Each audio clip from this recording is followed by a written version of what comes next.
What is going on in the state of Illinois, the city of Chicago?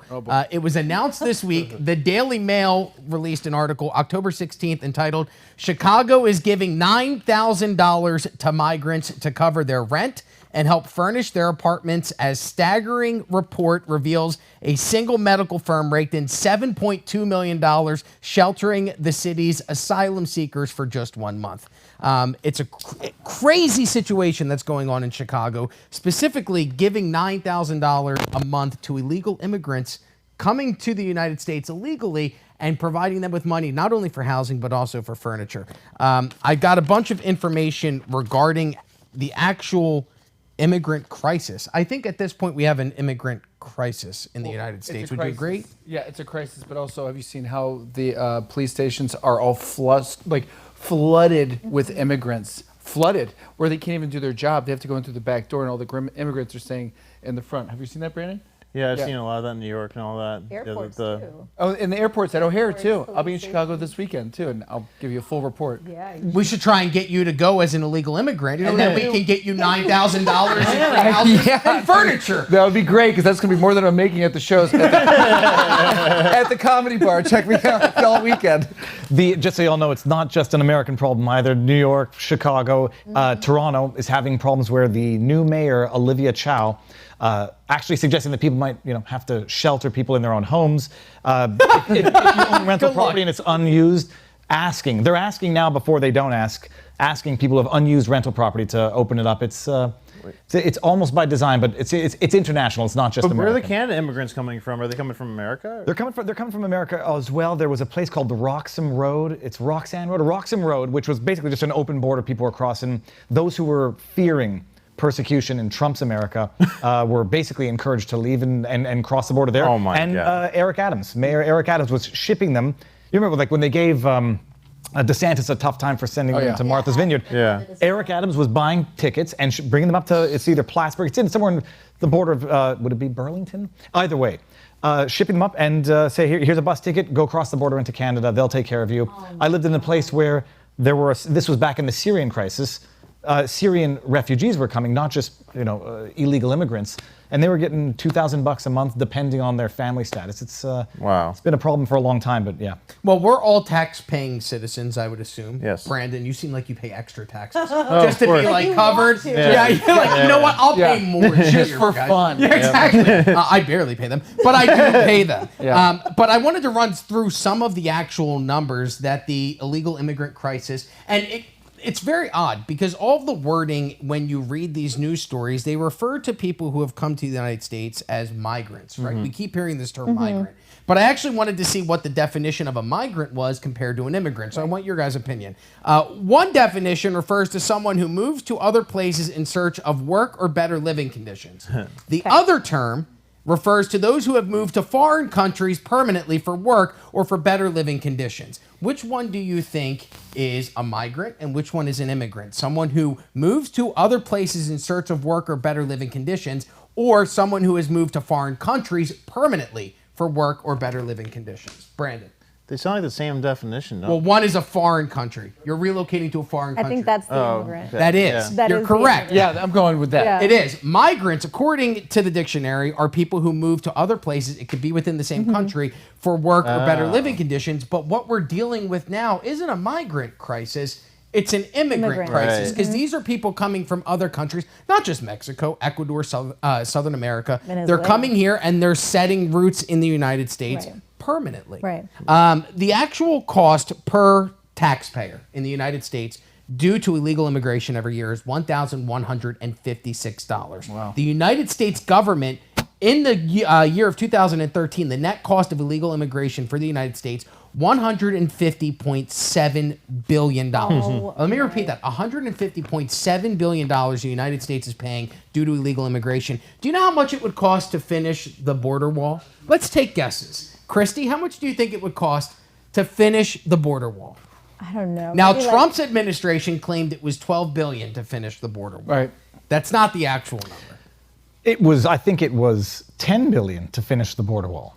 And the cost of not having finished it now to house illegal immigrants in New York is going to double and a half that. But I think I'll say $10 billion. Okay, $10 billion. I was going to say just under Wait, you said billion or Yeah, million? billion. No, billion. Oh, okay. I was gonna say 5 billion. 5 billion. Go Brandon. to 20 bill. 20 billion. And I'm Brandon. going on a limb. I'm going to say 30.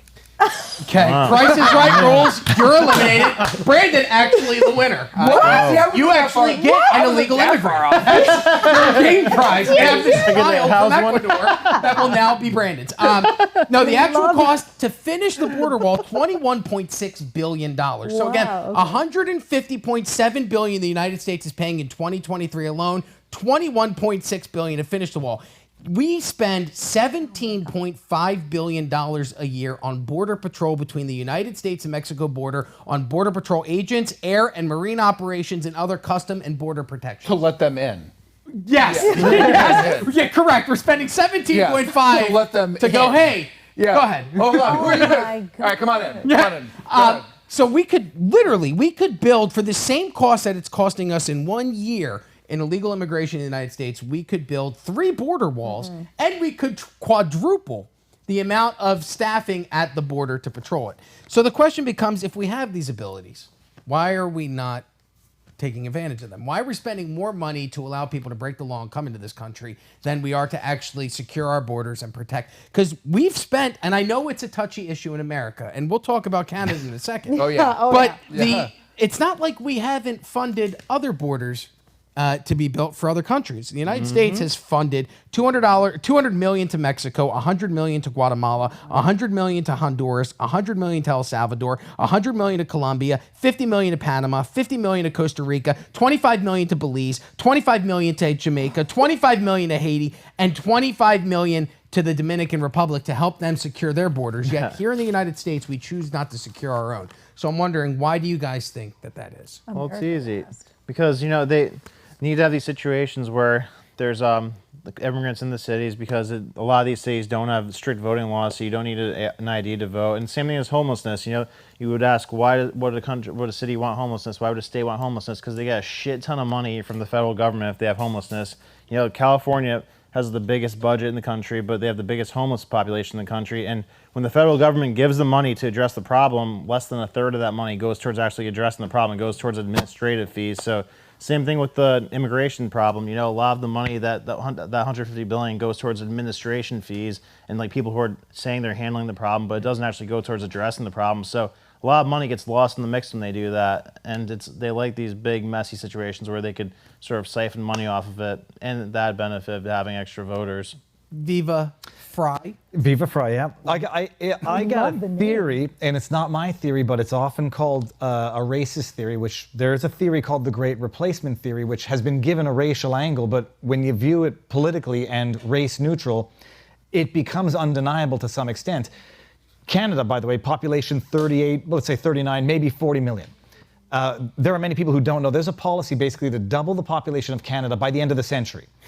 With immigration, the record population growth in Canada, and 97% of it comes from immigration. If you eliminate the aspect of any racial component to the idea of a great replacement and just understand it for politics, because sometimes the politics are so bad you can't convince people to vote. You can only let people in who eventually, when given the right, will vote for you. And so you don't have to convince to get the vote. You have to import or allow immigration in order to get the vote. They're doing it in Canada. I believe it's not a far-fetched theory to think that they're doing it here. Record illegal immigration to Texas. And all of a sudden, you can't protect the border of Texas to Mexico, but you can protect the border of Texas to New York and prevent the displacement of these illegal immigrants to other cities. And some people think that it's not a far-fetched thing to think that fast-track citizenship, fast-track, you're importing a vote that's going to vote for the people that let you in. And so you don't have to work as hard convincing the population that's already here to vote for you, because they won't, because they see the devastating policies that you've already enacted, but you can just import the vote and stay in power that way. So it's all boiled down to just basically votes, is what it is. It's basically just getting people to vote. So they're just replacing the people that are so upset with Trudeau.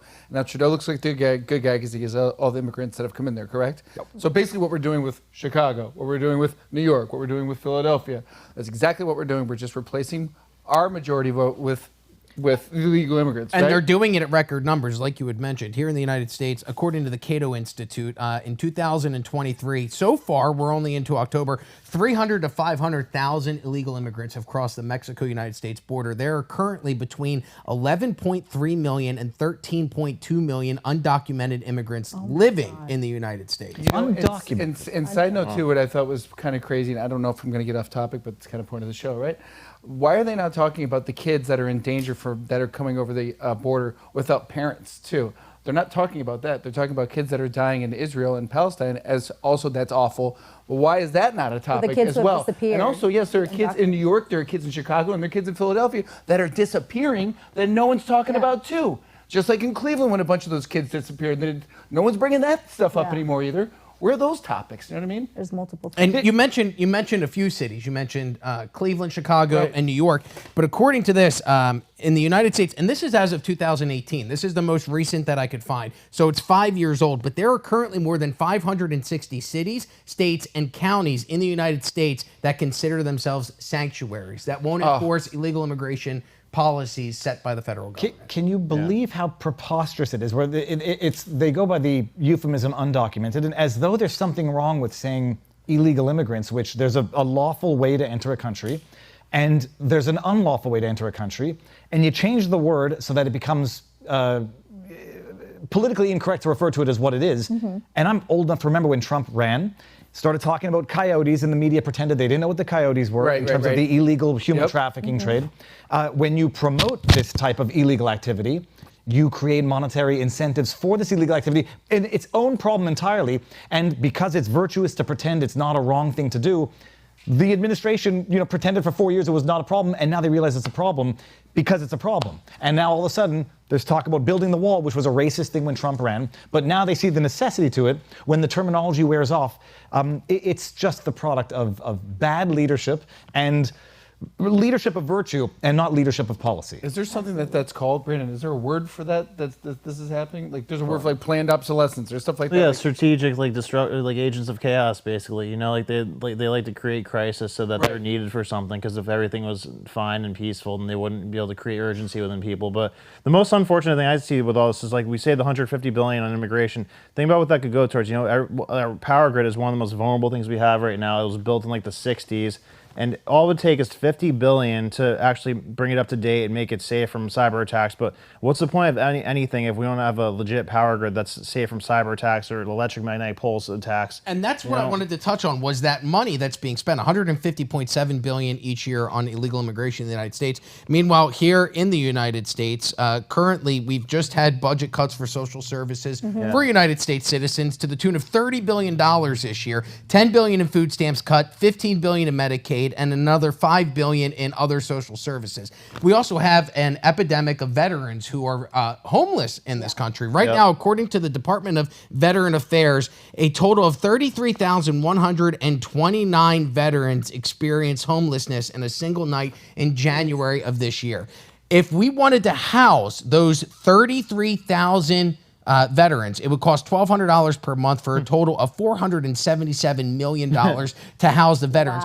We're spending 300 times that amount to house and help illegal immigrants. Meanwhile, these boys go off to war, fight for our freedoms, and then they come back and we go, oh, good fucking luck, buddy. No, but the homelessness is one problem. The suicide rate among veterans, I think, if I'm not mistaken, it's 7 times higher.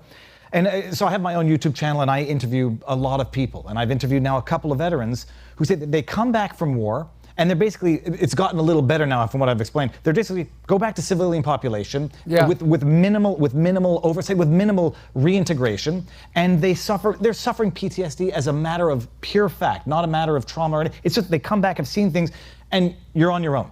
Homelessness, suicide. Not to contextualize it as well, but what would it cost to rebuild all of the houses that were burnt down in Lahaina? They estimate $5 to $6 billion. You could rebuild the entire Lahaina. That's money that was lost, misplaced in financing foreign conflict. It's you asked for the term, controlled demolition. Okay. If someone were trying to undermine a country's national sovereignty, national integrity, morale, what would you be doing different than having an open border, drugs getting through, killing people, the opioid crisis can be tracked to the border. It's 71,000 deficit spending. What was that? Deficit spending, like for the controlled demolition. Well, let's forget about certain subsects, how this could help every American. Right now, according to the Bureau of Labor Statistics, citizens of the United States are paying 3.7% more for goods and services than they did the year prior. It's $100 extra a month for groceries. People are now paying $4 a gallon for gas, which is $1 more than last year. Housing is now gone up to $1,500 per month for the price of a 2-bedroom apartment rental, which is $200 more than last year. The average utility bill is now $200, $50 more than it was last year, and the average monthly car payment is $500 per month, which is $100 more per year than last year.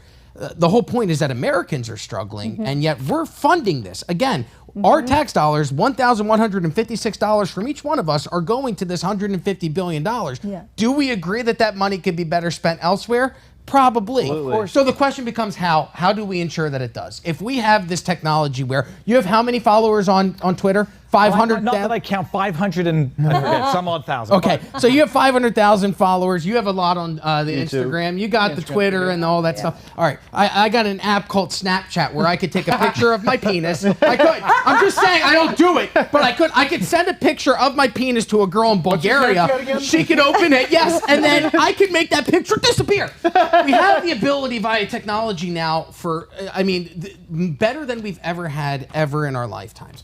Why is there not some sort of app where you can, I know voter ID is racist, but why do we not have some type of app where they can put, okay, here's where the tax budget is. These are all the monies that we collected this year. Here's where we can spend it. You guys get to choose.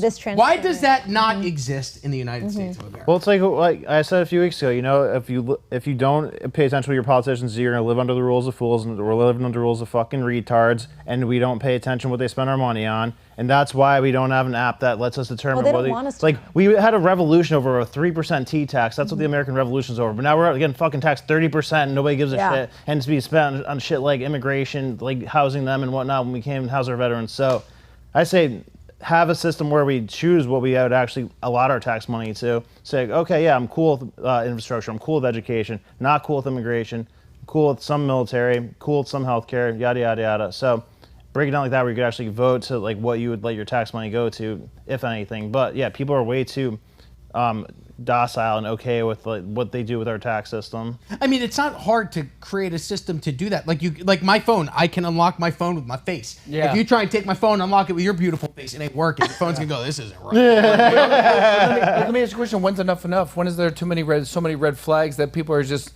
when is enough? Like I heard Andy Frisella, right? I was watching his show, and he goes, what we have coming to us, we did it to ourselves, basically. We're funding Ukraine. We're giving money to Palestine. We're just giving money away. We don't know where this money is going or how is this going to benefit us in the long run. And what we have coming to us is we've asked for it. Yeah, we're letting it happen. I don't know if you guys watch Dan Bongino, but he was that's what he was saying. It hasn't gotten bad enough yet, apparently. But also, 2 points before I forget, 3.7% inflation. If you believe the number based on the falsified or the new method. Well, instead you're not buying meat now, you're buying chicken. So if you buy chicken, it's only 3.7%. And racist voter IDs, but yet you want to get a cup of coffee and you're unvaccinated in New York, and I witnessed this. Yeah, they're all of a sudden vaccine passport laws, totally not racist. Right. You know what they did for the inflation? That's total bullshit. So they measure it from what's called the base effect. So last year they're measuring it from what it was a year ago instead of what it was 2 years ago, which they used to do. So 1 year ago it was like 7%. So like, okay, well, what's the change if it's 7% last year and 5% this year? Okay, it's technically a decrease. So the average of that's 3% versus they were measuring like 2% or 2 years ago like they were, it would be like 10%. So they change how they measure depending on what's a more favorable situation every year. It's Orwellian the way they What's up, manufacture. Rob? Nothing, just when I measured from the base, I go from the balls up. Every extra inch counts. All right, so we have no solutions.